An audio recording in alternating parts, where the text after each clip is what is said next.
शिंदे समिती आली, आम्हाला वाटतं आता मुंबईला मनोजदादा 27 तारखेला इथून निघतायत आणि 29 तारखेला जात आहेत आझाद मैदानावर। मग त्या पार्श्वभूमीवर सगळ्या महाराष्ट्रातला सरकारनं रिपोर्ट घेतल्यानंतर शिंदे समितीला पाठवलेला असावा असं आमची धारणा आहे। आणि शिंदे समिती आता ह्या 2-4 दिवसात काय करते ते बघायचंय। मनोजदादाने इशारा दिलेला आहे, सरकारला विनंती केलेली आहे की 27 तारखेच्या अगोदर तुम्ही निर्णय घ्या।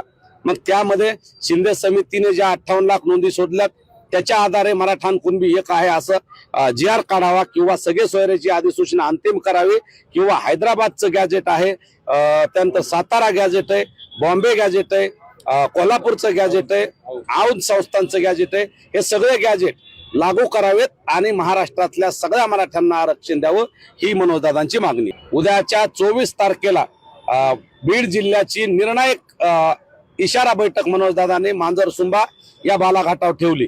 एरवी शहरामध्ये बैठका होतात परंतु ग्रामीण भागातही लोकांची इच्छा होती, त्यामुळे पहिला आता पॉइंट मांजरसुंबा निवडलाय आणि बीड जिल्ह्यातल्या सगळ्या मराठा बांधवांना दादा तिथं बोलवणार आहेत, चर्चा करणार आहेत आणि मुंबईला जाण्याच्या अगोदर 27ला जाणार आहेत, 29ला उपोषण करणार आहेत। त्या पार्श्वभूमीवर सरकारला इशारा देण्यासाठी ही बैठक आहे आणि यातून सूचक सरकारला इशारा देतील पुढच्या 2-3 दिवसात 24 नंतर सरकारनं 27 पर्यंत मराठा आरक्षणाचा निर्णय घ्यावा।